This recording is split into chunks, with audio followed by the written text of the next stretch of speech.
Okay, so, and another memorable moment with this person was on Halloween.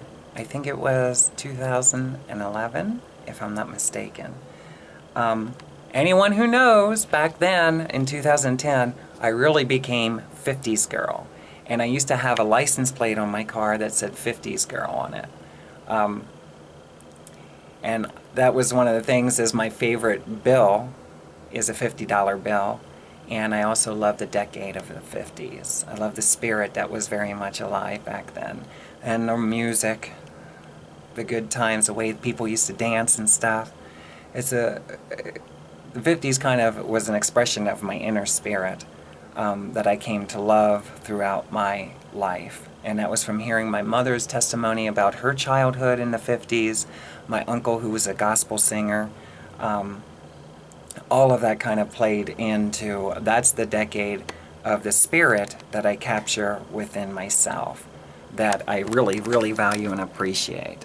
Um, so when we were handing out candy for the local neighborhood children, it was really amazing because a cute little girl came up to the door and she had a little 50s outfit on. And this was at a time that I was really, really mentally, dominantly focusing on the 50s. So to me, it was like a gift from God, this little girl coming, you know.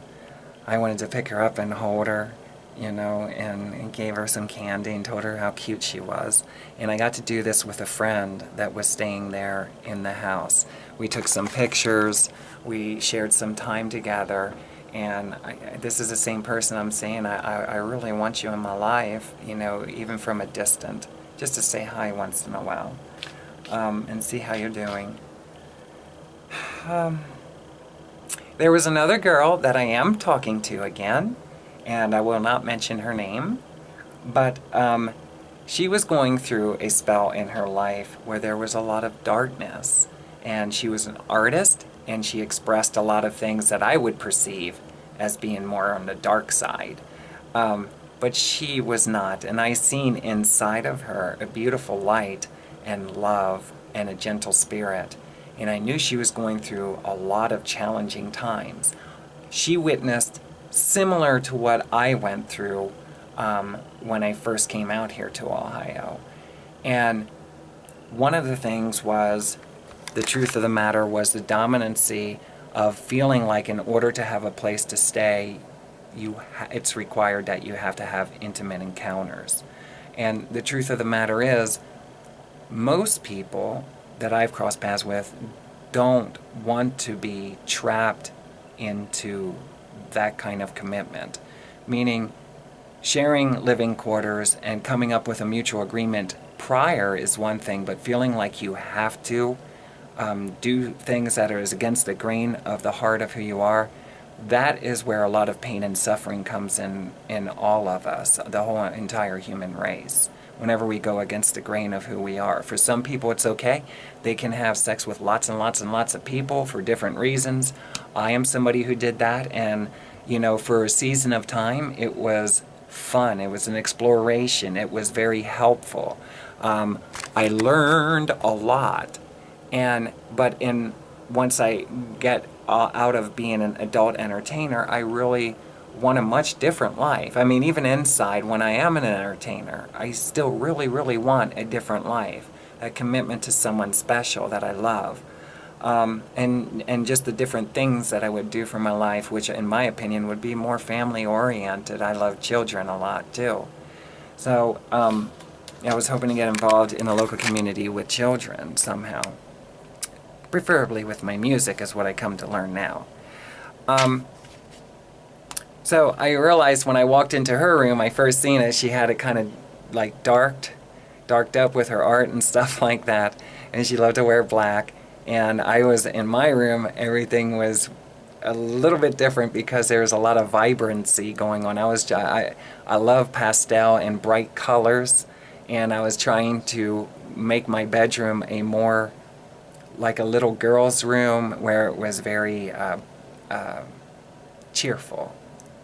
Yeah, I wanted a cheerful environment because I really have a bad case of depression myself.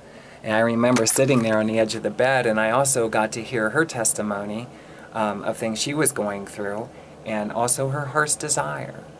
And it's very similar to exactly what I'm thinking. So I'm thinking, with the different girls that I'm communicating with there, why can't we do something together?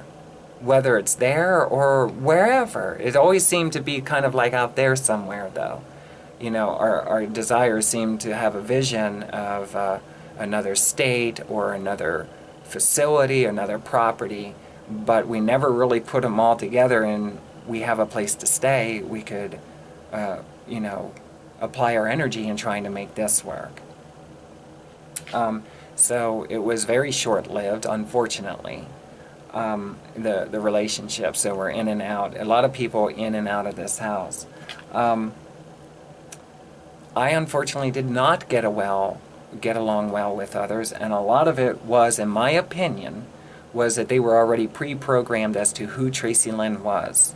And let's face it, living in a household environment like this, where there's a lot of turnover of people in and out, and a lot of different circumstances, and Tracilyn doesn't know who she is just yet, and I have these desires that I'm not getting fulfilled, I'm kind of edgy and stuff.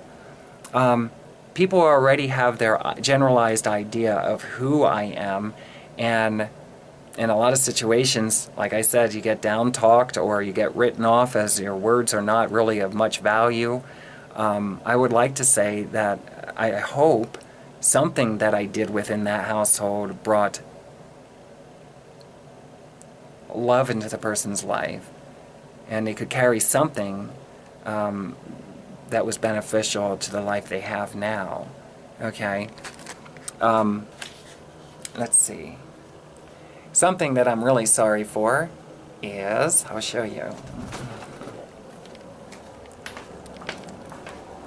My headboard. See it?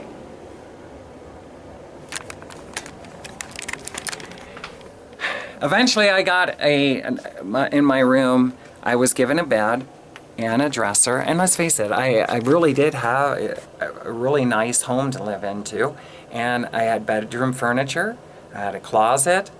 I kind of wanted to be able to select a headboard for my bed, unfortunately, because it was brought to my attention that there should be one, you know, for the bed. And the gentleman had gone out and gotten that headboard that I love today very much. Even more so now because I had a bad attitude when I came home and it was there. I wanted a headboard where, like when I was a kid, it had shelves on it and I could put my books on it or some of my stuffed animals. I wanted a mirror on it. You know, in other words, I'm a spoiled little pampered princess. That's what I'm guilty of. I wanted to be pampered. And I wanted to be able to get things and put my life in order the way that I wanted it to, especially my own bedroom.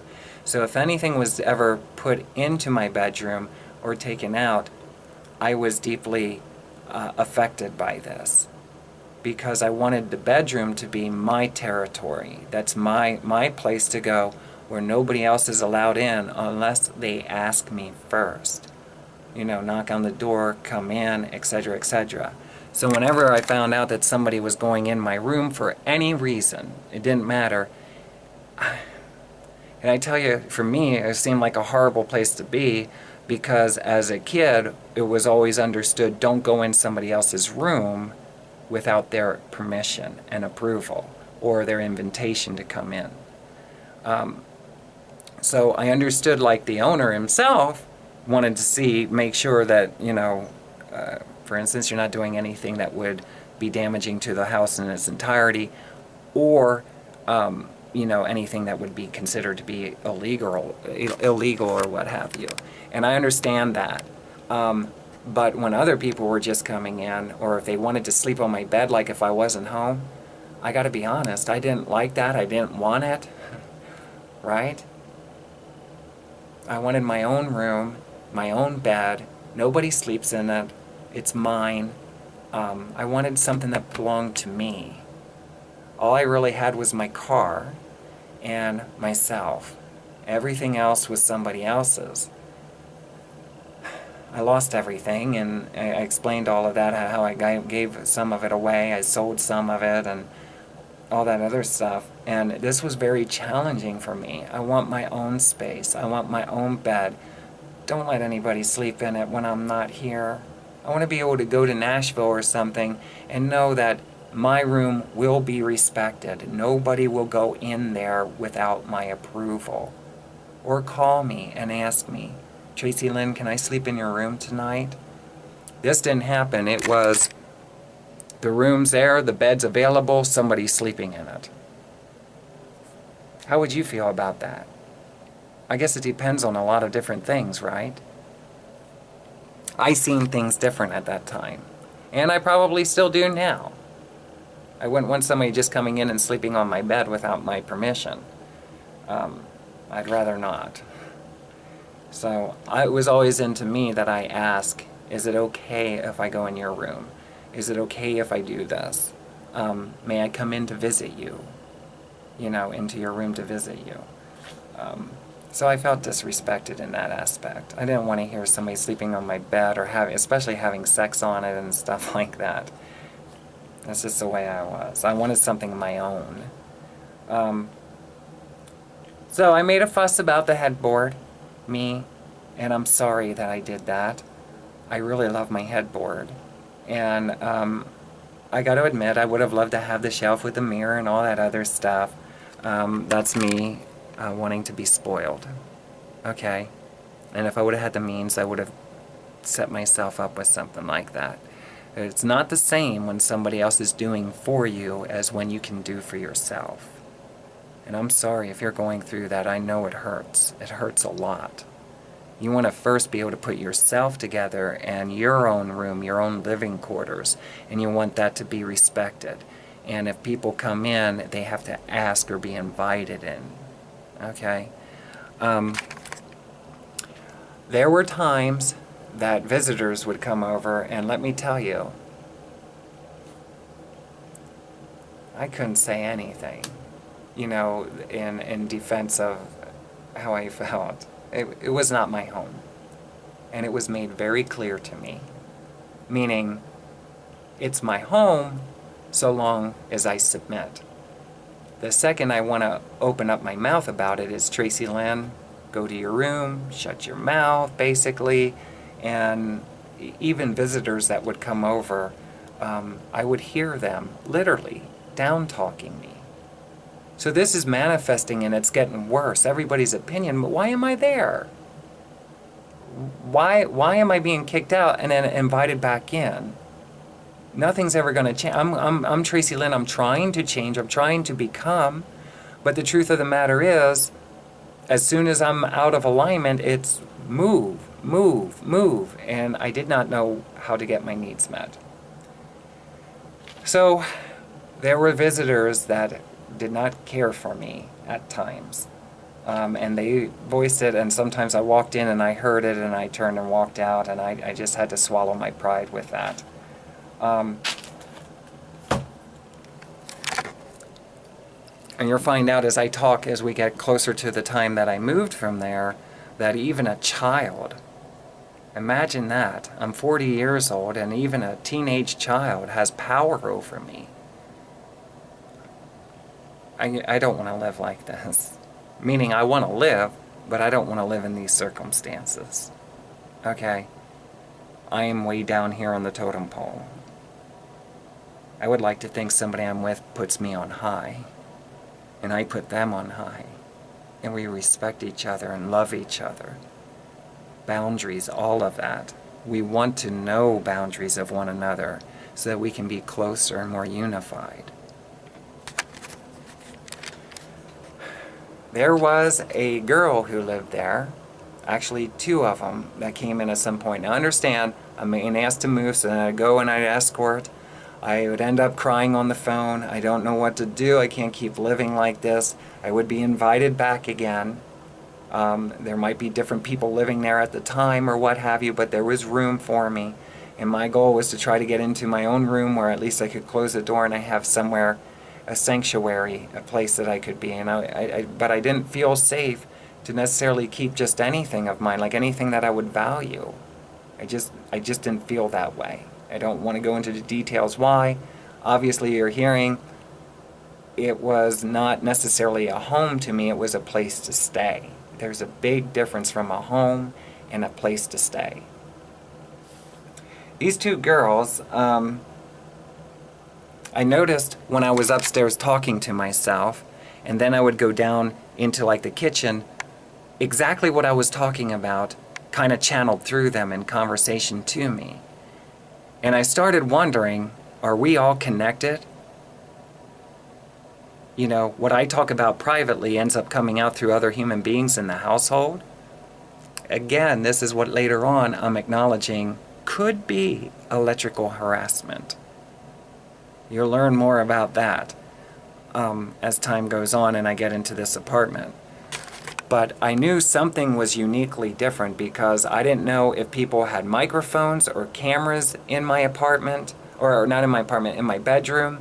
Were the other people that were living there listening in on me when I was talking to myself? Because I did this a lot. I still do.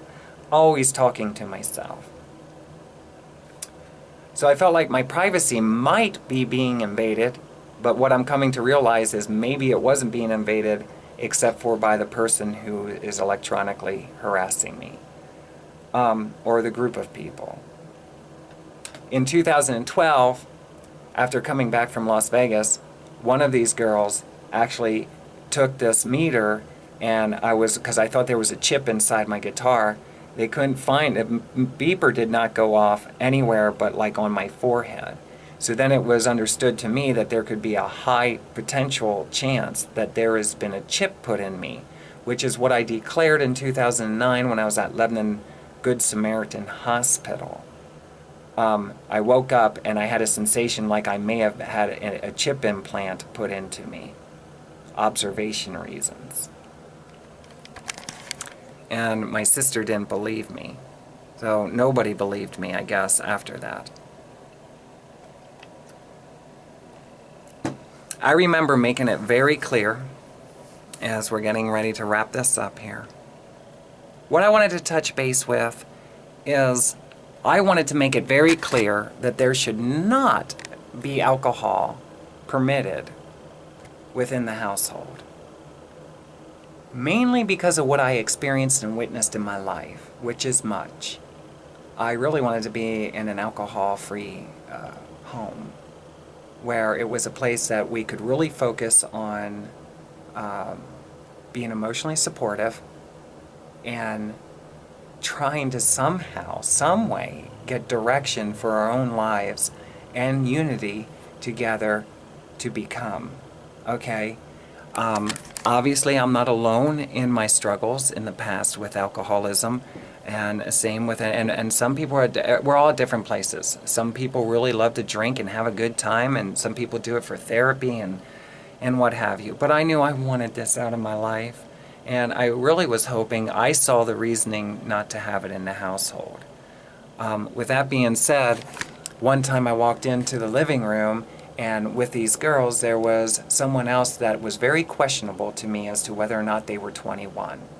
Now, I didn't know how to respond to that, but being that I am 40 years old, I felt that because I'm in the household, I don't know all the laws and everything, but from what I understood from Pennsylvania, where I've been from, I would be held accountable because I am 40 if there's an underage drinker in the house at the time. If they would go out and anything would happen to them, to the local neighborhood, in an accident or something like that, it was a responsibility I didn't want. So, with that being said, I had asked her, may I please see your driver's license? She was a smartass, and she would not let me see her driver's license. With that being said, from what I remember, I called the cops and asked them to come over, and I explained to them what was going on. Okay? I don't want to use my mind to really think about whether or not she was of 21, which it might have been found out that she was. But the truth of the matter is, this really upset the owner. Okay? I was upset because I felt like the biggest part was I wanted to be in my own endeavors, and I wanted things to operate in the house the way that I was hoping would be a different kind of living environment. And at this point, I started realizing that I'm the ugly duckling within the house. I don't have any say. I personally did not know this girl at all. I didn't know if she was of 21 or not. I just simply asked her, and it was her smart-ass mouth that came back to me that excavated things. With that being said, this also upset the owner. So I'm overstepping my bounds by questioning. And the response was basically, go into your room. If you don't like it, move. Very stressful for me, and I'm sure for everybody else. How do you deal with these things? You know, if you're just asking somebody, look, here's the reasoning why I want to ask. Okay, these were girls that were younger than me, and that doesn't make anything any different. The truth of the matter is, I want to know if you're of age to drink or not. Because if you're not, then I want the beer gone, and that's pretty much it. All right, I personally didn't want to see anybody get drunk, go out and hurt anybody, okay, or they get hurt. All right, I witnessed stuff, I seen stuff. That's why I formed the opinion about that I do. And I realize that I'm living in a world where everybody that I'm coming encounters with really likes to drink. I got all this system out. I never wanted to drink. Do you realize that I started drinking even before I was in elementary school? I was already drinking half bottles of anisette. Okay? My mother was an alcoholic. She drank all the time. This was in the family. This was in groups of friends and social circle. I wanted to get away from it. Okay? I could not provide the home environment the way that I would have liked it to be. So I had to just swallow everything. It's like, why am I even here? Not on this earth, but why am I in this household? I don't have any say in anything. And what makes sense, you're going to find out that I realized how things should have taken place in that house or in a house that I would like to live in. Okay? I'm hoping someday to have a house ministry that is uniquely much different because it's handled differently with a different kind of leadership. These same kids that were there, when I returned, I kept my acoustic guitar, this one, Kelly, which was a gift to me from the owner. In 2010, I started writing a lot of songs on that guitar. Okay, it was the guitar I used to continue to write, to go out and do, hold on, let me fix this again. It was this guitar that I used to go do rider nights. You know, the guitar I used to go down to Nashville. The guitar I used when I went to Las Vegas. This guitar became my baby. Okay, when I came back, the house arrangements were a little bit uniquely different. So I ended up sleeping in his room. When I did, I kept the guitar in the closet. Okay, as I shared in my past, I used to hide my guitar. And the reason is because there was nothing more that I wanted to do with my life really than play. I wanted to be the best player I could be. I wanted to write songs, sing every day. And sometimes I felt like it was a demon in my life because I want to be truly, truly happy. And I felt like, for whatever reason, it was time for me to just set that aside. And I had to use my mind. I didn't know what to do. I'm tired of this bouncing around and being told what I can do, what I can't do. I can't speak up. You know, it's a much different life than what I grew accustomed to at any point years prior to coming out as a transsexual female. With that being said, at some point I came home and I realized my acoustic guitar is gone. Not only is it gone, I found out it was given to one of the girls who lived there. This really pissed me off a lot. His reasoning was, you're not playing the guitar, it's sitting there, she'll play it. So I ended up calling her, and I told her about it, and let's just face it, it's very clear that neither of us really care for each other. Okay? Strong point, we don't care for each other.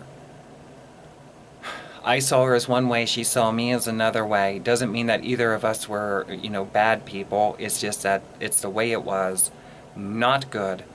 And I demanded that I get to come over and pick up my guitar. And I had to bite my lip. I finally drove over to pick it up, and she gave it to me. And can I tell you that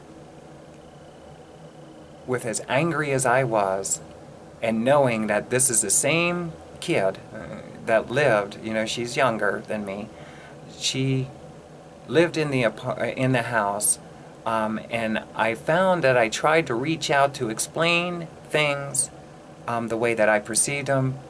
In other words, what she heard from the man who owned the house versus Tracilyn, she didn't want anything to hear about it from me. This made it very difficult and challenging to know she had my guitar, and she touched it. I'm very picky over who touches my guitar. Ask me. I explained to her I would not just take somebody else's guitar. I would not, unless they wanted to give it to me. We got that made out clear. I got my guitar back.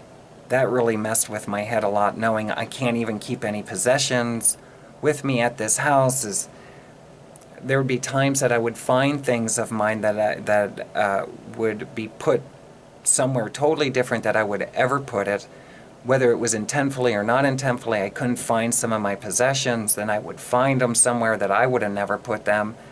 And it was just, the tension in this household was getting to be very stressful. I really, really needed to know what I've come to know in a few years, or within a year or two from that point. At some point, there was a lady that stayed there. She was a genetic girl who I love a lot about her. While she was staying there, she was going through her own trials. And one of them was a divorce. She drank a lot. I tried very hard to be very supportive. Because of the things I witnessed, again, without going into the details of this, it's sensitive to other people. Let's make it clear. I wanted to get away from alcohol. I see alcohol as a life wrecker. Okay, a lot of people drink it for celebration and for a whole lot of reasons. I understand that. I've done it. I like to have a small glass of wine every once in a while myself. But the truth of the matter is, I have seen and witnessed a lot with people that consume large quantities of alcohol. So just the sound of beer is a turnoff to me. I don't want to be around that myself. With that being said, this person drank a lot, and I cared about her circumstances and her. There was elements in her that I loved. And the truth of the matter is, this to me was something that was pushing me away, because I wanted to take the beer from her and set it down, dump it down the drain. I've been through this with past relationships, with my own. I shared stories about with me. I just really want to get that out of the house, please. Not my house. I can't say anything about it. She'd come over, and let me tell you, she might not realize it, but we were two different kind of personalities. We had similarities, but we perceived life differently. And even when I would just go and exercise, like on the treadmill, I would run or what have you, I was being laughed at.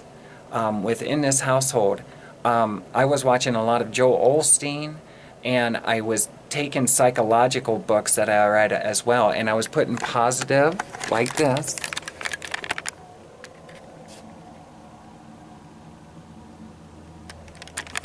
I was taking positive inspirational messages and words, and I was pasting them all over my room.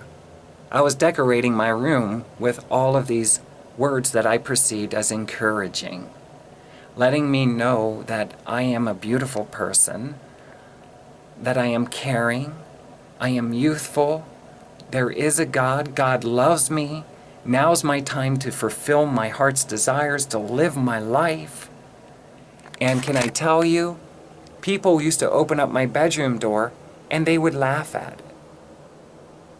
Like I was some kind of sick psychopath because I'm trying to build myself up. Do you understand that in this household, I'm going to tell you, in this household, for various reasons, I was really in a situation where I was being mentally abused in its highest level. Without going around and shaming and blaming anyone specifically, know that I had no say in anything, very little, constantly told to go to my room or move, gossiped about all the time, talked about in a negative manner all the time. This stuff starts to stress you out and it takes its toll on you, and you want to get out, but you want to go in a safe manner. What do? You tolerate it. You lay in bed and you cry. You make these notes and you post them all over, and you don't know how, but God is going to, what? Resurrect you and get you to where you need to be. Where is it going to be? I don't know where. It's a lot of stress and a lot of pressure. You're going to find out when I got a job, okay, I went and applied for I have a list of over 30 places that I applied in a month's time. I was constantly looking for work.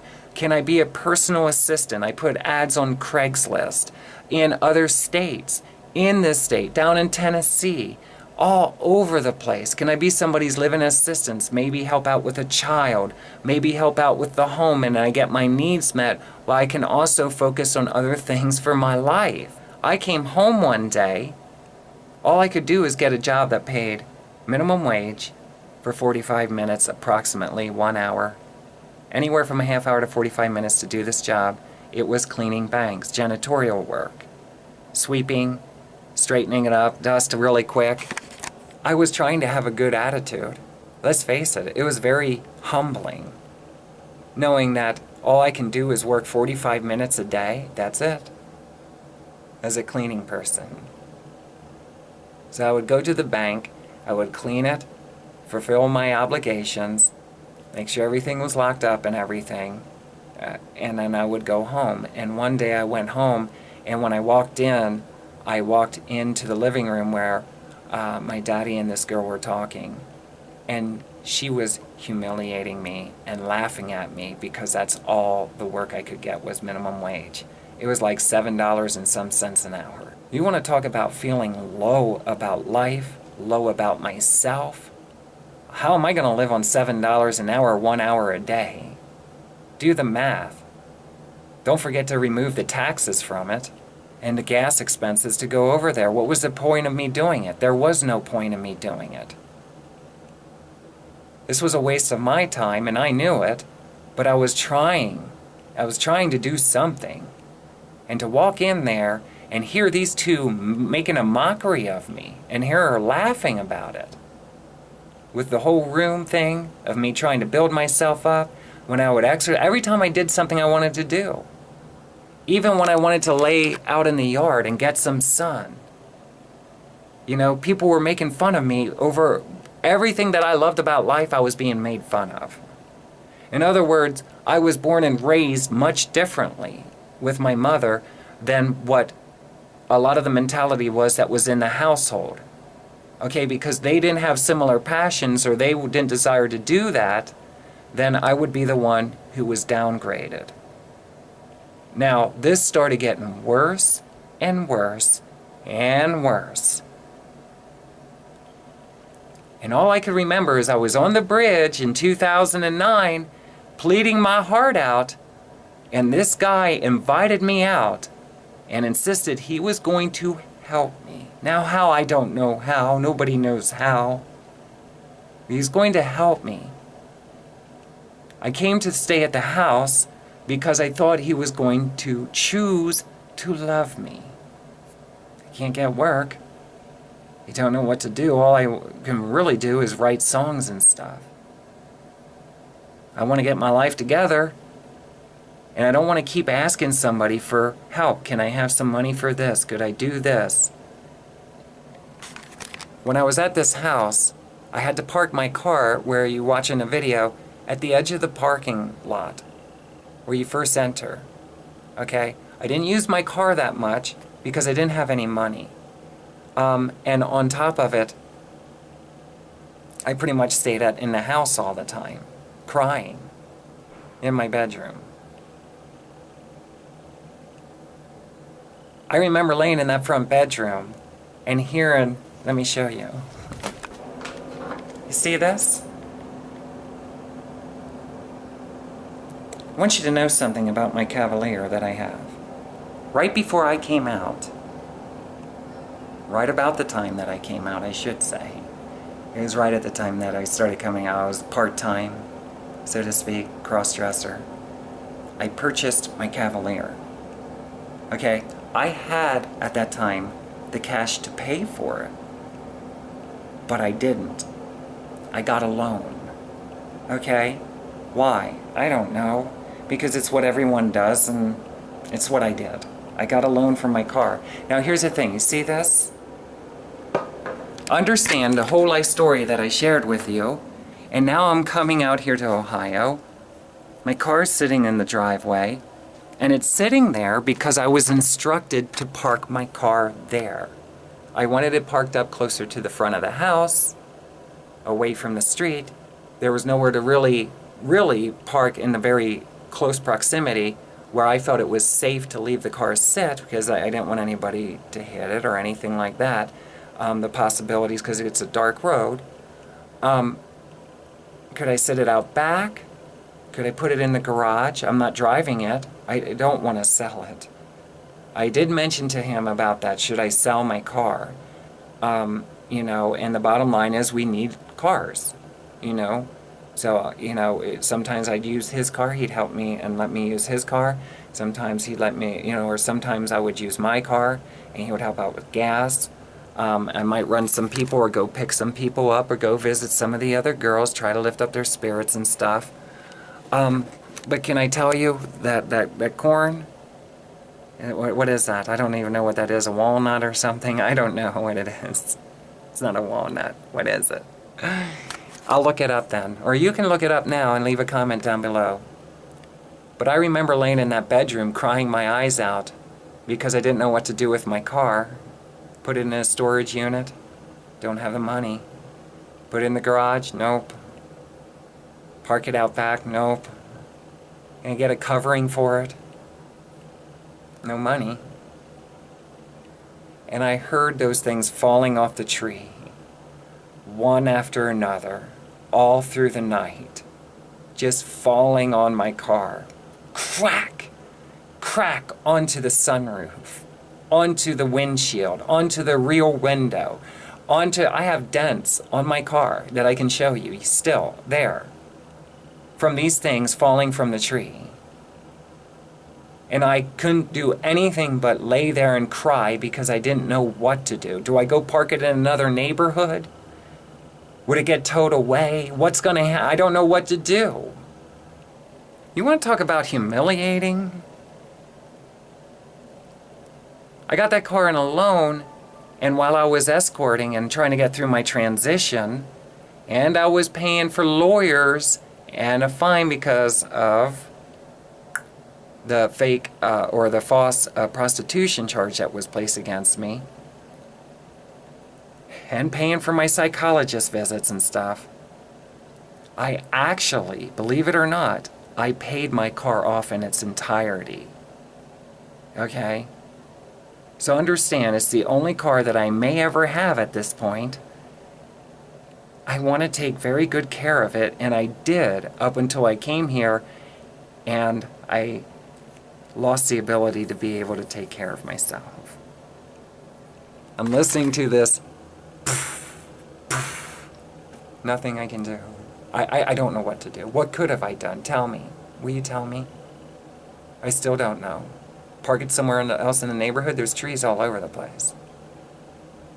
Do I park in another neighborhood? Do I start going around knocking on doors? Can I park my car in your garage? Do I sell the car? What do I do? That hurt really bad. And every time I see those dents, I get pissed.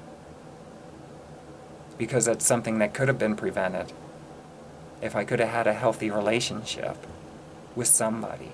I went through all the shit that I did, and then on top of it, here's my car. I'm getting all smacked up. And I gotta listen to it through the night with my window open, and all I could do is cry. I'm in Dayton, Ohio. I don't know anybody but what's in the household. Most people are not liking me too much. You think it's funny? I bet you do. When people think stuff like that's funny, you can only hope that they have to witness and go through some pretty pathetic stuff like I did. This is non-stop of the things that I've been going through. All I'm trying to do is grab hold of my life. I want to live. Every time I see my car, it upsets me. All of this happened because I didn't know how to pull out of somebody. Look, this is what's going on. Will you show me that you care about me? And it's not their fault specifically, but I don't have no one to, what do I do about this? I just left it there and I learned to be numb. Can I tell you, I learned to be numb about a lot of stuff. And I listened to it that whole season till all of those things fell off. And all I could think of is, God, please don't let it shatter my window. Don't let it shatter my moonroof. I had this perfectly nice, straight car for the first time in a long time. All paid off. I traveled all over the country. I loved my car. 50s girl license plate. And there I gotta lay in bed and listen to these big round things crack on the body of my car, and I heard it bounce off the moonroof. Do I get a car cover? With no money, how do I do this? I just became numb and let it go. I went out there to look at some points, and I'd see more dents on it. And let me tell you something. There's all kinds of mixed emotions that happen. I had to become numb and let things go. It's a material possession.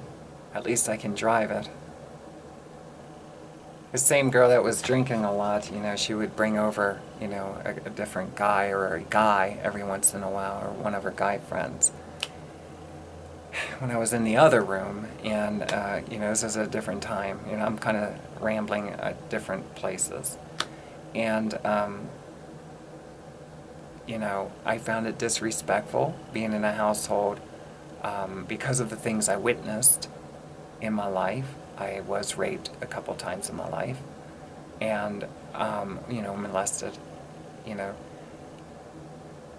I really wanted it to be a female haven. Okay, I understand fully I want to date too, somebody that I care about. Total different way of life. So I used to lay there and have to listen to her. She was quite the actress. And this got on my nerves too, and I tried to speak with the owner, and basically I should just mind my own business. The tension's high. I don't want to live like this anymore. I want to live not like this. There was a cat by the name of Sudsy. It's on my Flickr account, my Facebook, hopefully it's still there. Brown and white tiger, looked a lot like my Mr. T cat that was given to me in Union Alley. The blue collar, actually Chestnut Street. It was Union Alley, I think, and then it became Chestnut Street. Anyway, I know I had him on Chestnut Street. He had a blue collar with white diamonds, and the owner originally called him Mr. T, so I kept the name. Sudsy reminded me that only his personality was a lot different. And I remember, because I was diagnosed with having allergies to cats, that I told Daddy, let's not have any pets in the house. Number one, it gets the fur all over your body. It gets into the furniture, the smell of it, like the litter box, the responsibility. For me, it's not something that I desired. He really wanted a relationship with this cat, and I'm glad he did. I'm very glad that he did. I was going through all this other stuff mentally, and I got to observe how he was leading the cat to the house. He was very, very patient, very loving, very caring, and he kept putting food out, and sooner or later this cat that was a stray outside somehow, some way it was out, he ended up bringing him into the house. My daddy loved that cat very much. And it took me time, and I started to witness that love. And before I went to Las Vegas, in 2012, I was finally starting to be kind of okay with the cat. I would check in on him, I'd give him food, and I walked outside where I was mowing the grass, or where in the yard, and I seen that he was laying dead on the street. At that point, it seemed suspicious to me. It didn't look like he was ran over by a car. It looked like he was literally placed there. Now, I'm not saying any of the neighbors or anything like that did it, but a question was brought up to me. Do you think Sudsy upset somebody because he was an outside cat? He'd come inside, but he also liked to go out, just like my cats that I used to have. They'd be inside for a duration of the day, but they also liked to be outside. And where did they run to? I don't know. Why did they like to be outside so much? Did they have other cat friends? Did they have other houses they would visit? What do you think? So I saw this, and I ran over to Daddy, and I told him about it, and I showed him. And I tried to communicate with him. I don't think that he was ran over by a car. It didn't appear that way. It appeared that he was somehow murdered and then laid there to rest so that we would notice him. Like it could have been a neighbor or somebody who was upset and didn't like Sudsy, or maybe didn't like us. This put an alarm in me. What I started to realize at some point is maybe it had to do with electronic harassment. And they might have, people that have been stalking me since I was an escort may have actually killed Sudsy in a manner and then laid his body there. Because I was getting ready to leave Ohio to go to Las Vegas to follow a dream that I had, a vision, which was more of a dream. And Daddy seemed a little kind of shooken up about it a little bit, definitely hurt. And then he buried him in our yard. And I really felt for Daddy. I knew that he loved the cat. And even in my own mind, I'm not saying it happened, but even in my own mind, I was wondering if he didn't hurt the cat, to give me the sign, because at that point, it was very clear that Tracilyn is better off not being on her own, because I don't have an occupation, I can't take care of myself, and it is perceived by a lot of people that I am mentally crazy. And I didn't know if this was some kind of mental warpation of trying to get me to be scared to leave Dayton to go to Las Vegas. I'm not saying it was him, the neighbor, or anyone else, but it didn't appear like he was hit by a car. I seen cats because in Cleona, Waterworks, where I was born at, and I lived on my first trail at the trailer, I seen cats hit. It was awful as a kid when I would see that. And can I tell you, somebody who has seen cats, and unfortunately I shared about the rabbit situation, I know what an animal who has been hit by a car looks like. This did not look like Sudsy. It looked like he was in plain, very good condition. Was he poisoned? Or was his brain zapped with something, killing him dead, maybe electrocuting him or something? And then his body was on the street. Nobody hit him. There was nothing, no signs, no evidence that he was hit by a car. But it did appear to me that he was placed there so I would see him.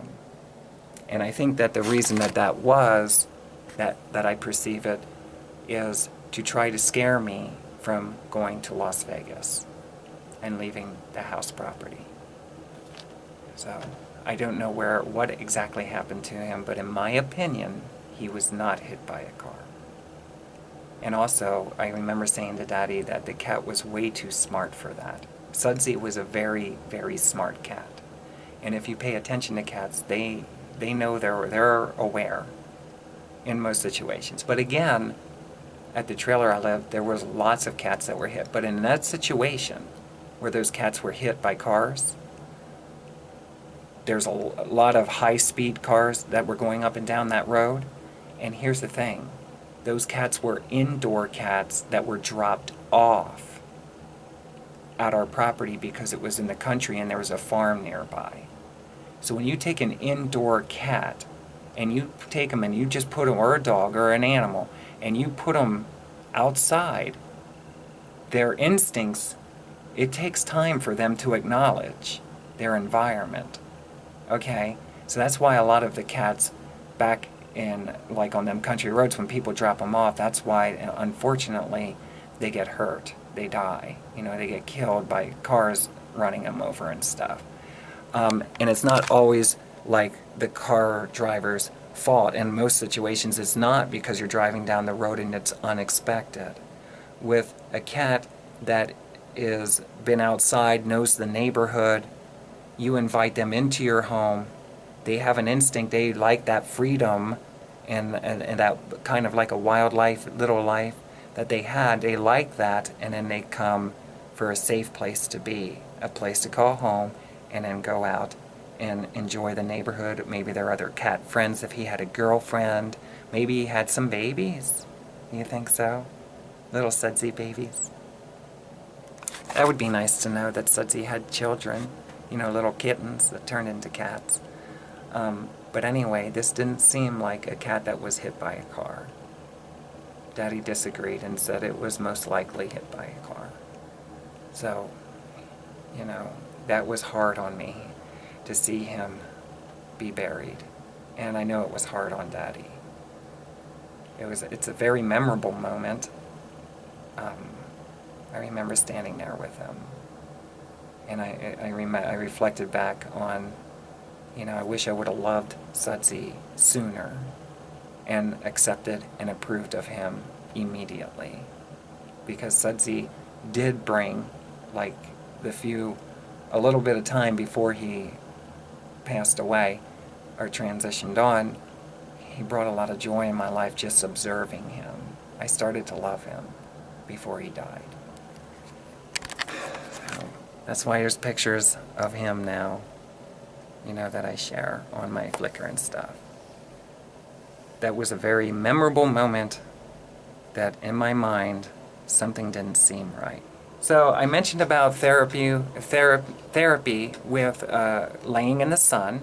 Vitamin D is good for you. That's what Daddy used to say. Sometimes it seemed like he was for it, and other times it seemed like, Tracilyn, you got to do something else other than just laying in the sun. I used to lay in the sun an average of 3 or 4 times a week for small spans. I like to take the bite off the white, as I had said to other people in past videos. The more I become informed myself and go about life, I realize I don't need as much sun as I used to, but I still like to take a little bit of the bite off the white, and I can understand other people's perspective. But the thing is I used to lay in the yard alongside the house, and I used to pretend and fantasize that I was at the beach or the shore. And I like to look at, like, even if there's ants or anything, or any kind of butterflies or life in the yard. I like to be in the yard. That's the way I was born and raised. So that to me was just a very normal part of life. And I had really bad skin conditions before and complexions, and it always seemed to open up my pores and cleanse myself, whether through sweating or if I had pimples or something on my face or a rash, it seemed to open everything up and clear a lot of that stuff up. So that's why a big part of it was why I did it, is because I had outbreaks of rashes and stuff. Especially since I started my hormonal therapy. It seemed like I was allergic to just about everything. So this was very therapeutic mentally. I used to talk to people on the phone, like from Pennsylvania, like my sister and stuff. I would talk to friends on the phone, and also just relaxing and pretending in my mind that I was somewhere different. Unfortunately, I had kind of a negative attitude about being in the yard, but I still did it in my bikini. I used to go lay out naked in the mountains, so I don't like to really have tan lines on my body, but bikini lines, especially in thongs, is much better for me than having a white butt. But you're in a neighborhood, so you got to be careful about that. One day it upset him so bad he had a backhoe, and he came over and kind of gave me the sign, get up. He started digging up the whole yard where I used to like to lay. That upset me a lot. I don't know what started that, why he did it, but he did. And I laid out front thereafter, and when I laid out front, I wore a bikini. When I wore a bikini, an officer came by and into the yard, and he mentioned that he had a call that there was somebody naked laying in the front yard. So he wanted to make sure everything was all right. This officer then suggested that I lay in the backyard to get for sunbathing. And I just, whether or not I replied in any manner, obviously I was a little nervous. I'm still traumatized because of various police situations that happened to me. I have since then met some really nice officers, which I don't know if I mentioned in video, but I have out here in Ohio. They're very friendly. But this situation here, the cop was very friendly to me. But when he mentioned that, with everything I'm going through, I'm thinking all I wanted to do is lay in the yard. I'm minding my own business. Why would somebody call and say that? I was in a swimsuit.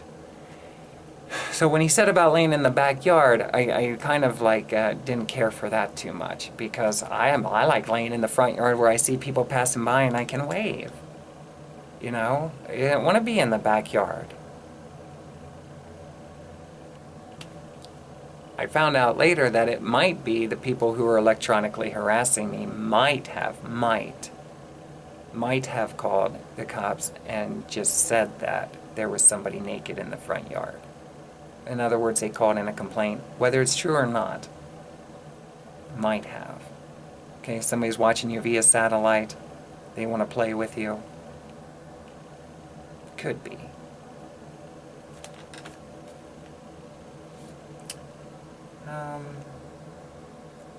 I mentioned about wanting to relocate to Hollywood. I figured that I would be I could blend in more, being a transsexual female maybe. Yeah, I love beaches, I love the ocean, I love sunny days, I love hot weather. I'm also, I didn't know, I love to do role playing. I was into entertainment for quite a few years. I've always been intrigued by the art form of entertainment. Recording artist is what I'm becoming. With that being said, a lot of this stuff is on my mind, not being able to relocate and everything, or how do I go about relocating.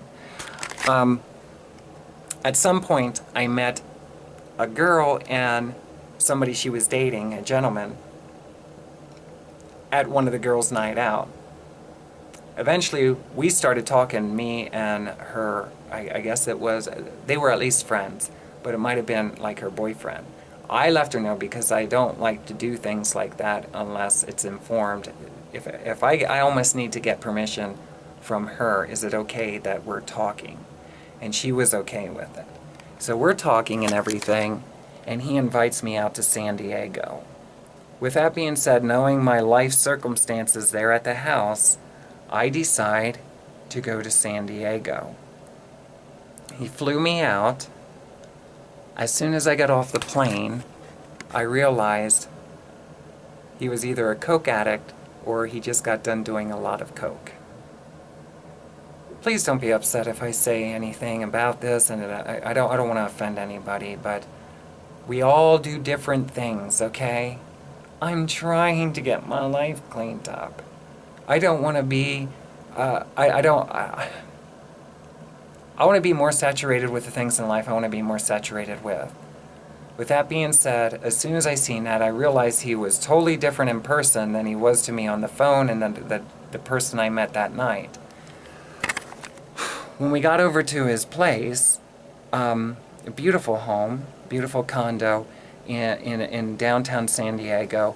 It was the first time I was there. It kind of reminded me of Dayton, but the weather was much different. The beach was right down the road, and the ocean and everything. And we got a lot of talking, and he left it know very clearly that he didn't want me coming on to him.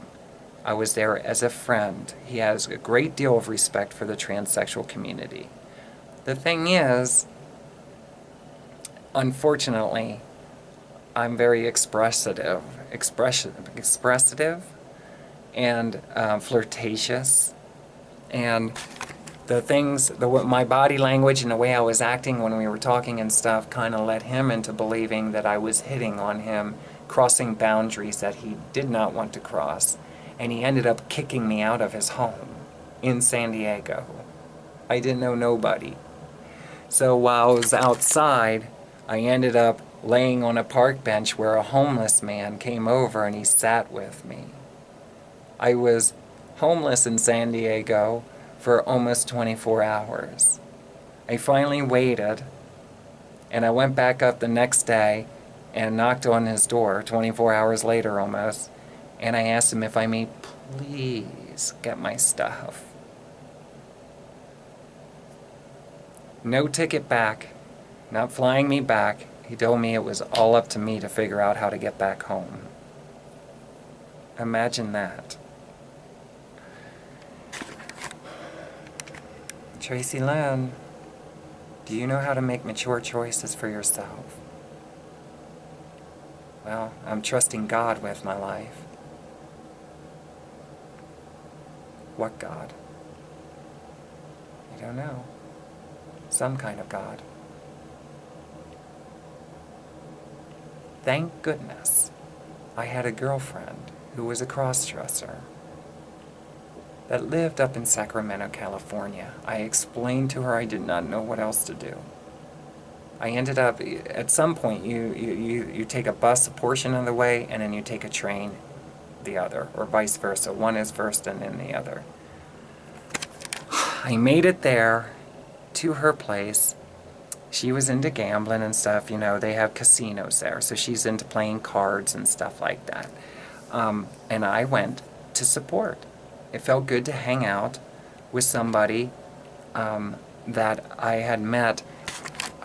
When did I meet? I don't know if we met online, maybe when we were in a chat room or something.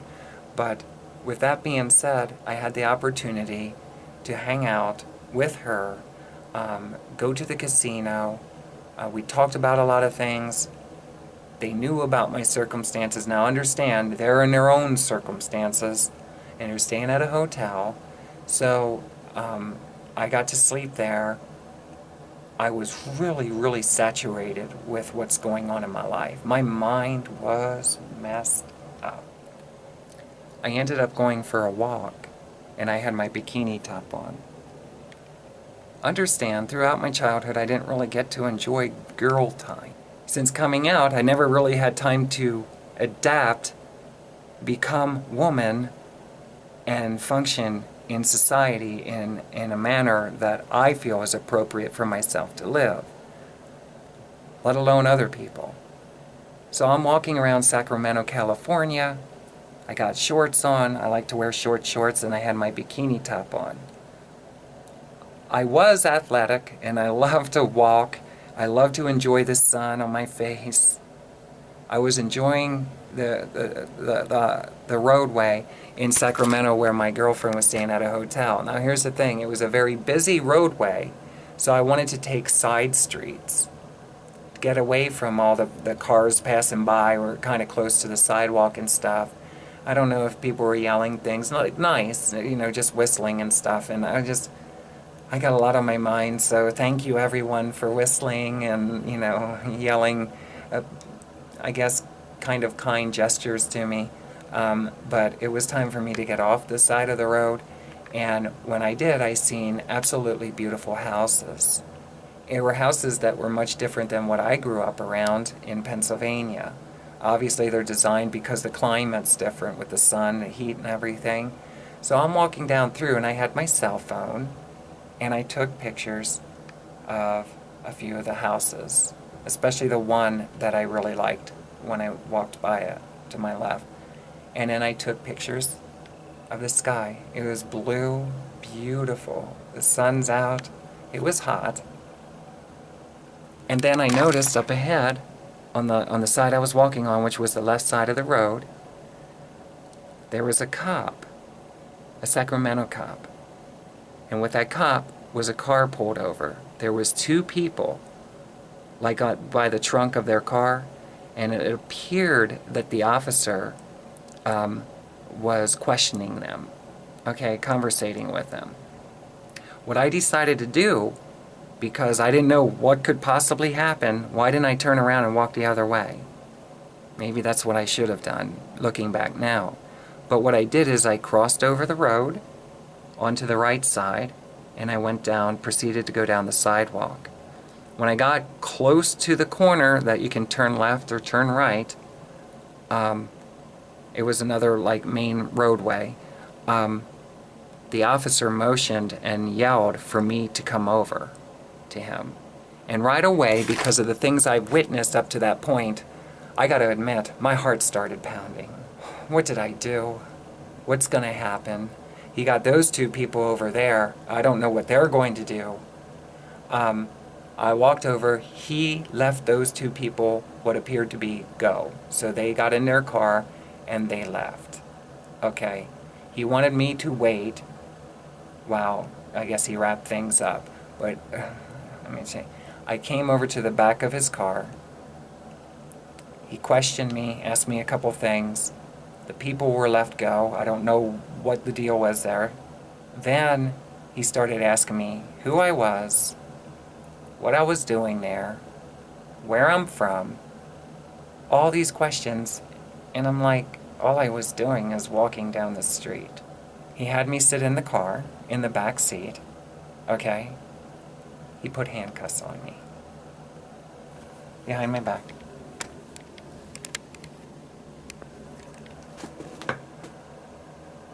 Why?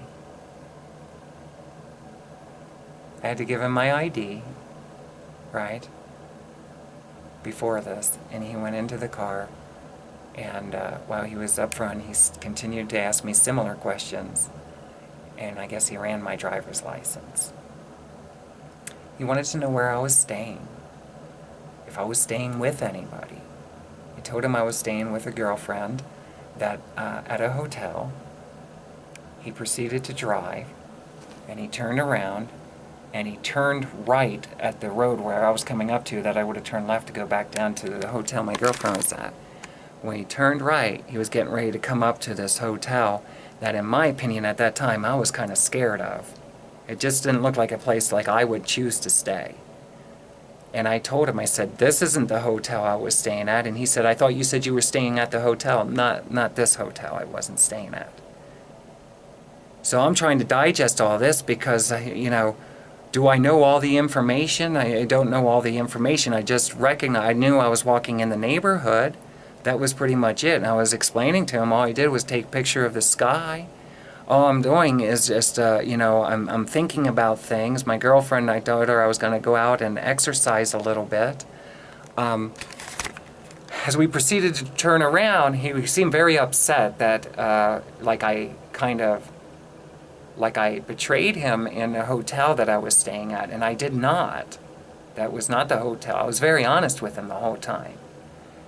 As we're going down the road, he has what I perceived as death metal on the radio.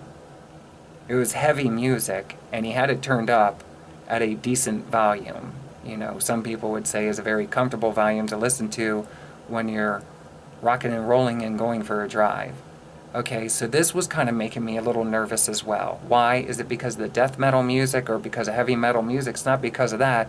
I never witnessed being handcuffed, put into a car where a cop was listening to that kind of music. I just never did. Usually they're listening to the radio, the CB radio, and they're talking to you. So now, I don't know what to do. I'm really scared because of the kinds of questions he's asking me, who I was with. He wanted all the details. And because I knew of situations that I heard of with other girls in the community, I didn't know what to do. And I closed my eyes and I said, Jesus, please save me. I was terrified. He wanted to know more about the person I was with when I was in San Diego. I told him, I said it was a retired sergeant. Okay, in the police force. It was a retired sergeant. I explained that there was a dispute, basically, is what I said. We had a conflict, and I ended up coming up here to visit my girlfriend. So I was kind of stumbling over my words because I'm not wanting to out the situation of what exactly happened when I was in San Diego or who it was. I didn't want to give all those details away, but I did share that portion of it. And when I did, it was kind of like the look he had in the rearview mirror, like he might even know who it was. And the bottom line is, I'm not saying he did, okay? I'm not saying he did at all.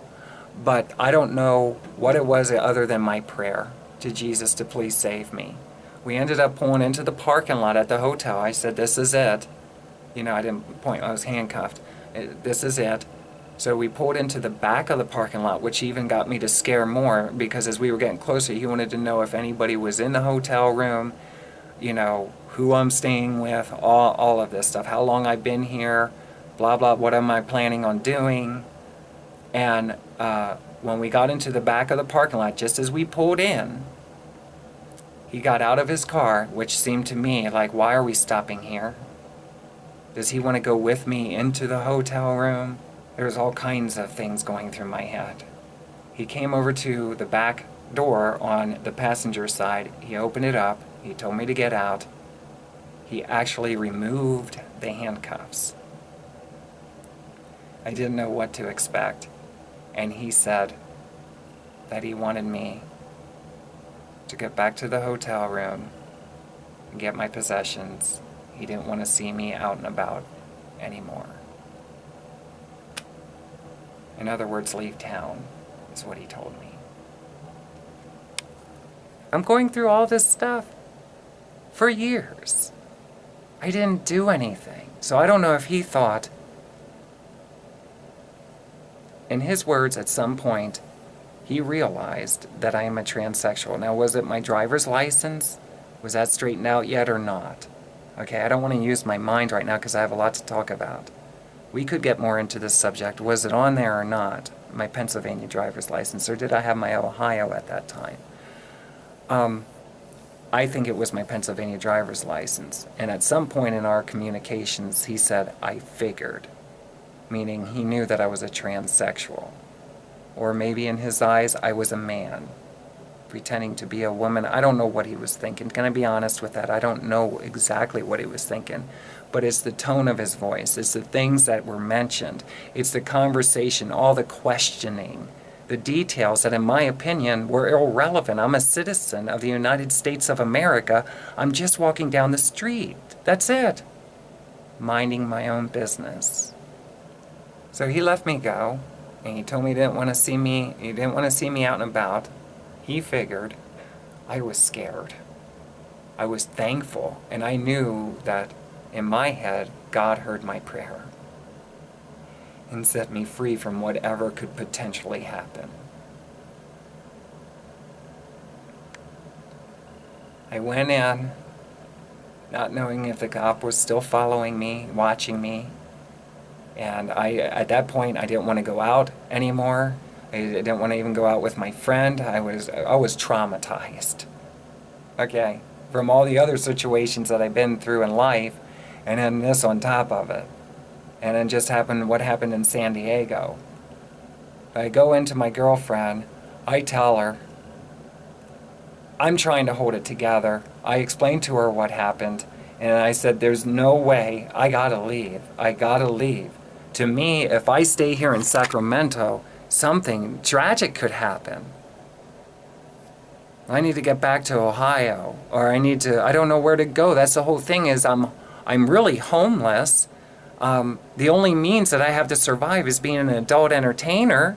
I don't know where to go to get my needs met, where to get safe housing, where people will stop judging me and putting all this pressure on me. If I would have been educated properly at any given point, I might have at least known this part. So guess who I ended up calling? Daddy. I explained everything. And I was crying. I don't want to be stuck out here in California like this.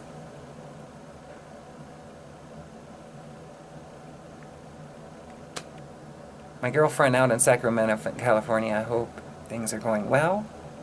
We were communicating in like 2012, 2013. Somehow, some way we got disconnected. I don't know if somebody on Facebook disconnected us or if you had disconnected. I hope you're okay. I love you. I want to still be your friend. So I ended up calling, and I spent some time with my girlfriend there. She knew I was traumatized. Now imagine everybody's life I'm entering into. There's all these circumstances that keep happening and I can't break away from it. I'm in need. I'm hungry. I'm homeless. I could stay there and sleep, but I'm going to have to figure out how to take care of myself. I ended up getting an airline ticket, and my daddy helped me to fly back here to Dayton, Ohio. And then I was very fortunate somebody had picked me up. Was it him? And he took me to our house. I'm going to use the restroom and kind of digest that. Can I just tell you that the Sacramento, I got goosebumps, California situation traumatized me. Maybe if there's any officers in Ohio that hear this message, you have compassion and understanding. I used to respect and love officers very much. I've been with a few off duty. Because of the situations that kept happening to me, this probably has instilled something inside of me that's for a lifetime. I want to know what it's like for an officer to be kind to me and not personally inflict fear into my life. I'm a good-hearted person. I don't want to be a lawbreaker in any way. Some things are totally not practical. I believed I was violated that day by that officer, interrogated, and that inflict a serious, dramatic pain into my mind.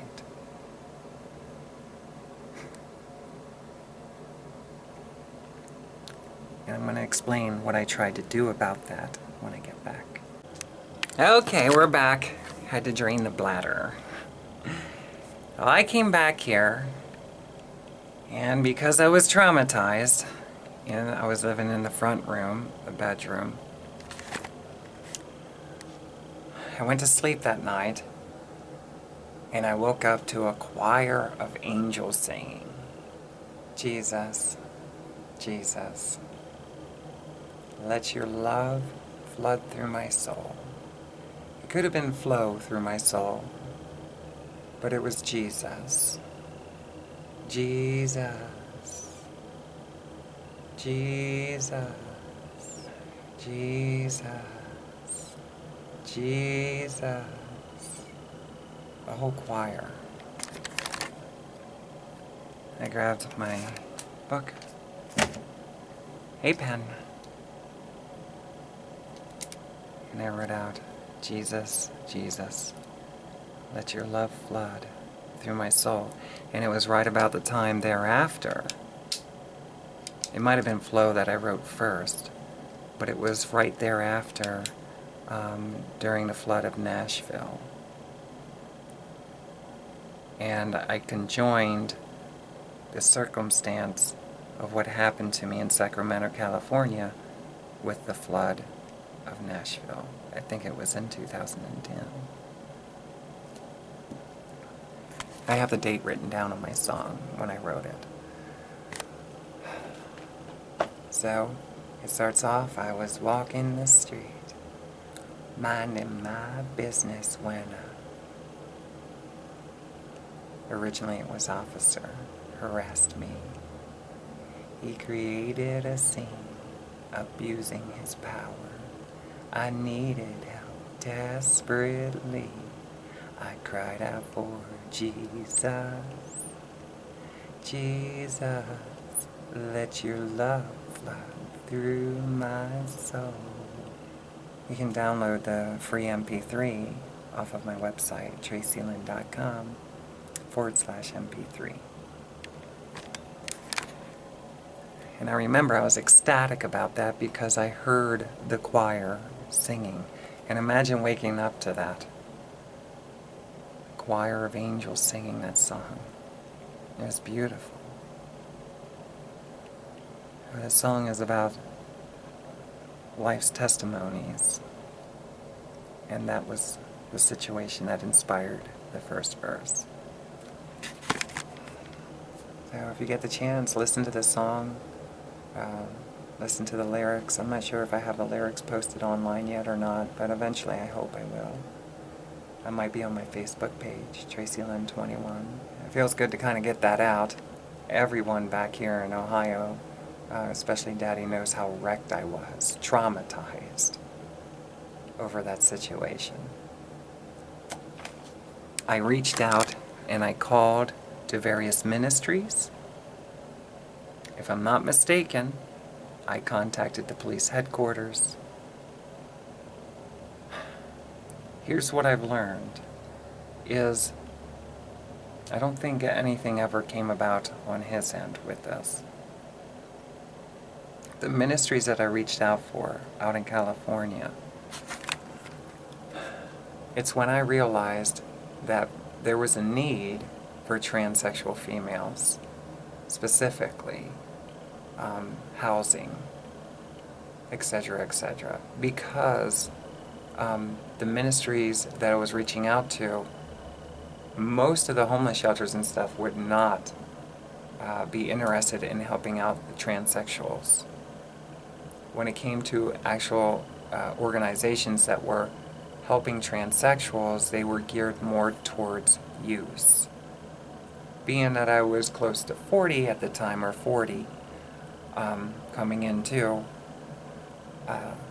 they saw me as somebody who should be able to take care of myself.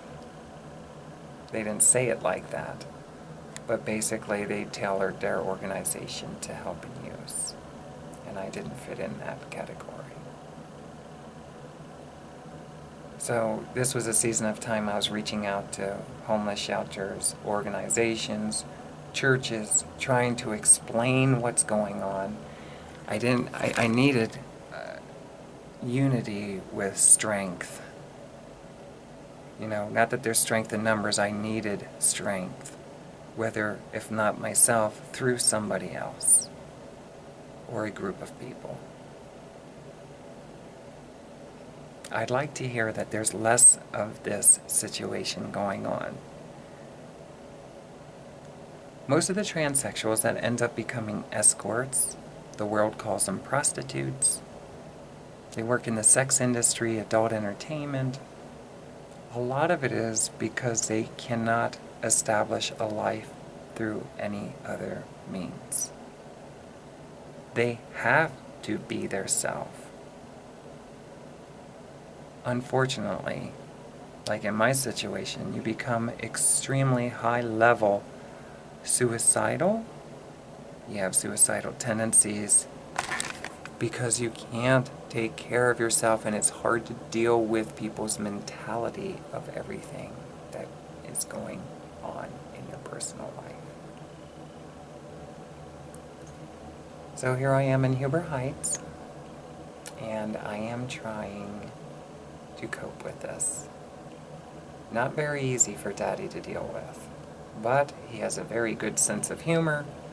He's confident in himself, and that Tracilyn will be all right if she stays probably in the house. Imagine feeling like that's the only safe place to be. I don't feel that way now, thank goodness. And I have met really nice cops since then, thank goodness.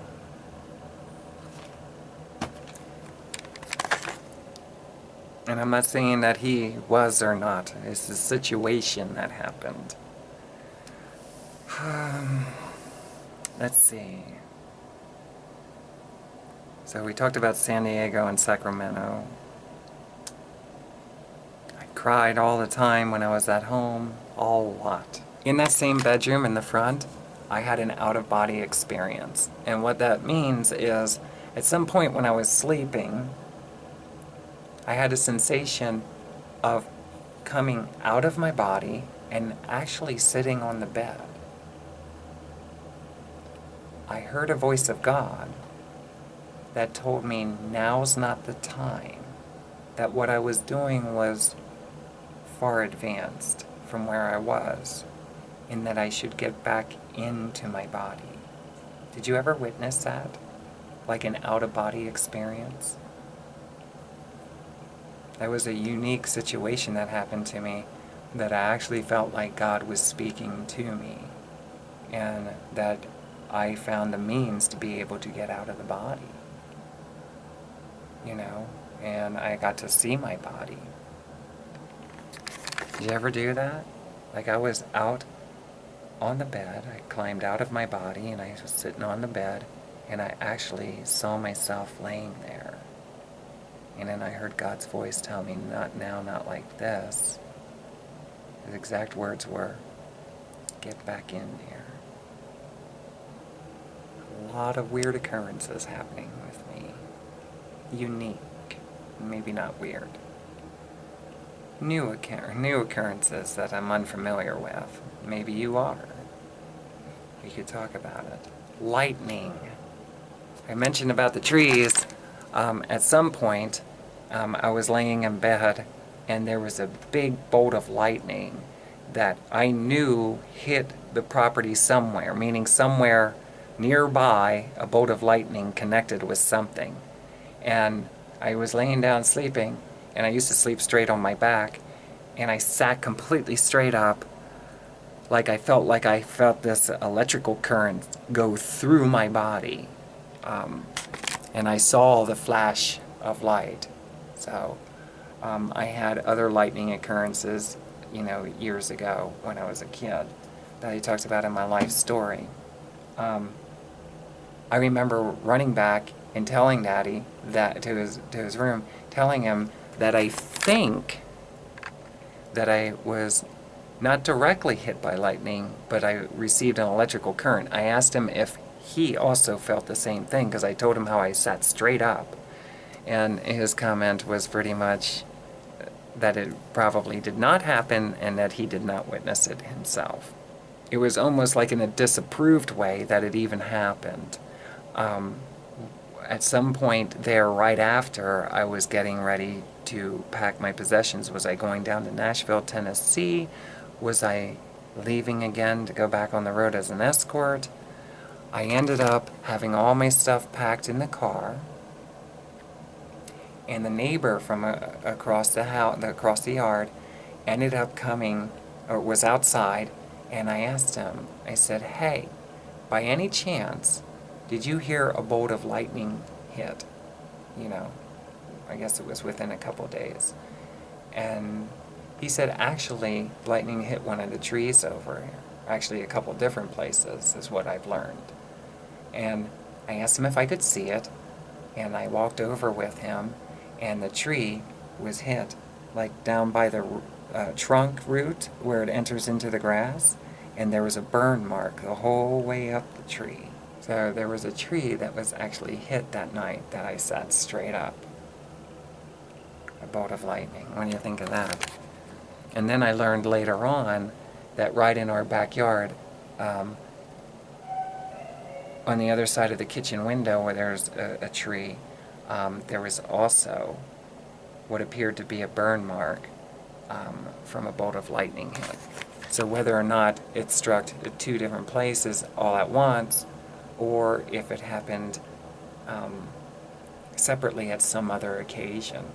But the one definitely, and that's where the sound of it and the direction, like my senses knew that it was like on the other side where my feet were, meaning I laid this way, so the bolt of lightning was probably down on that side of the house. Interesting stuff. And what was interesting about that is it was just shortly after I put a 50 sign, because I'm a 50s girl. I put a 50, number 50, onto my wall at Huber Heights. And on my bedroom wall, and then that was that night, that like a thunderstorm or whatever it was that came. Very interesting. In the kitchen at Huber Heights is where I discussed, and I have pictures of my Elvis red velvet ice cream art. One day I was down in the kitchen in 2011, and one of the girls I was talking about lives up in Canada. You know who you are if you see this. They really liked red velvet ice cream. That was their favorite. And because I was thinking of her, I wanted to get some red velvet ice cream. And I filled my Campbell's soup cup. I'll show you. I still have it.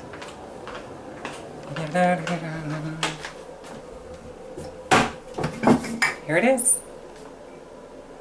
See that?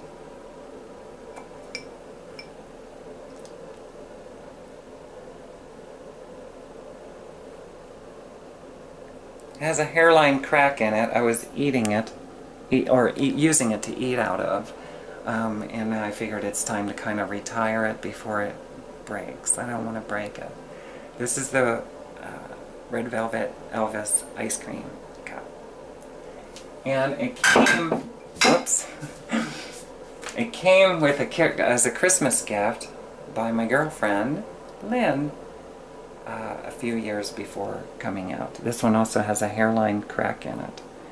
So I retired them. They are here in my cupboards. Okay.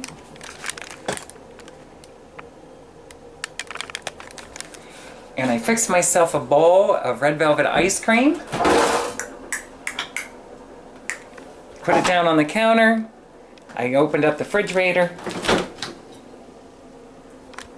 Trader Joe's chocolate syrup, and I put it on, and you see, if you go look on my Flickr account especially, it's there, flickr.com /Tracilyn Michael is my account. Usually if it's not Tracilyn on one of the social medias, it's Tracilyn Michael. Michael's my last name. But I put these pictures on there. I couldn't believe it. As soon as I was done making that bowl of ice cream with the Trader Joe's, I had a question in my head, and I'm going to tell you, it had to do with the girls in the community. Okay? And Daddy was in the kitchen, and he was across a little bit. And I remember there were moments of time that there was a little bit of tension. This was one of those days it was a lot less tension between us. And it was usually because I'm dealing with all this other stuff that's going on. And I don't really know how to deal with situations that have happened to me in the past, like with officers or people in general. And just, I'm still having a hard time adapting to, I am kind of in the custody of somebody else who's taking care of me. And I'm very grateful for that. And looking back now, I'm very, very grateful because it's what kept me alive. And I had the best of food and a really nice home to live in. I love the house very much. And I looked down, and there it was, all the marvelous art. Too much to even mention. I can point out, and the more I stare at it, the details of everything. Elvis in like a leather jacket with his arm around what appears to be like a lion cub's head. There's like an eagle's beak and like a wolf. There's like Elvis is on a throne. Elvis Presley is on a throne. There's another short and what I would consider more like a heavyset Elvis kind of bending over. There's like what appears to be some kind of servants or something within it. If you look at the details of it, it's absolutely outstanding. And that day, I was thinking to myself, as soon as I saw it, I got excited and I told my daddy about it. And his response was, he was kind of upbeat, but, he didn't know what to do. So I was like, do I freeze it? Would it stay? Is there a way to dry freeze it, like freeze it that it will hold its art and not change anything? I didn't want to alter anything about it. And then I started thinking, should I call like Elvis Enterprise? Is there a 1-800 number for emergency situations like this, is what I was thinking. And I think I was talking about it with my daddy. Then I asked him if this was hard for me, can I trust you with this? I want to run upstairs and get the camera. I got to take pictures. And I quick ran up the steps and then back down the steps with my camera, and I took a bunch of pictures. And of course, eventually I shared them online. And I was really, can I be honest, I was confused. I didn't know what to do. And the funny thing is in my posting, so what I decided to do is just eat it, and that is what I did. I ate it. And can I tell you, it didn't go without thinking, like I have something very precious and dear that I could have offered the world at large if there was a way that I knew how to contain it, that it would not lose its formation that appeared onto the ice cream with Trader Joe's chocolate syrup. I just got done putting that on, and all that art formed. Absolutely remarkable. And with that being said, I did eat it, and I had the pictures, so I was trying to be content and happy with that, because I put it in the freezer, like I held it there, and I thought, this isn't going to stay. Or would somebody else throw it away? Or, what would end up happening to this? Unfortunately, a lot of things on your mind, you don't know how to handle a situation. What would have you done with this? Would have you called Elvis Enterprise? Would you call 911? Don't call Tracilyn and ask her, because she won't know what to. I'll share in the joy with you, but I wouldn't know what to tell you to do. So hopefully, if Elvis Enterprise ever heard about this, they would actually make a 1-800 emergency number, that if you have any sudden Elvis art that appears, that you could call them, and maybe you can work out together what would be the best way to handle it. I wish I would have known. I didn't know if there was somebody, because we're here by Right Pat, and Air Force thing, military. I didn't know who to contact, and I'm thinking, one of the museums. How could I approach this? So I ended up eating it, and the only thing I can say is I wish there would have been something else that I would have known to do, but I at least have the pictures, So, and I tried to duplicate many copies of it. And hopefully someday I'll be able to do something very special with that outside of sharing it online. I know that it's very valuable art, So some people wouldn't have even shared it online. I chose to do that. So if you have copies of it, you have copies of it. Hopefully, at some point, I can do something very uniquely special with it. Now, I also explained in the front of the house, kind of in the like in the other neighbor's yard, there is a tall tree, and in that tall tree was a bird's nest. And this was not just a normal, like, little robin's nest. This was a huge nest. I don't know what kind of bird stayed in it. I was thinking, is it an eagle? What kind of birds does Ohio have that I have not witnessed before in my life that would make such a big nest? And I remember when I was praying and I was out back in the yard and I looked up and I noticed it, that I felt like God was telling me, this is my home. This is where I'm to nest at and call it home. And I was dealing with a lot. Every time I would leave here, like, I feel like Huber Heights, Dayton, is my home. Is there something inside of me that's denying it and trying to fight it? What's going on with this? Why can't I get this to work out? You know, inside I feel like a Midwestern spirit. I want to be involved in doing things. It might not be coming across the way that I would like it to. Obviously, in many situations, you learn not. The tension started getting more and more and more as time went on. At some point, we were sitting out back, and there was the houses were going up for sale beside of ours. You know, at different, I think at the same time, you know, and we ended up getting to walk through both houses.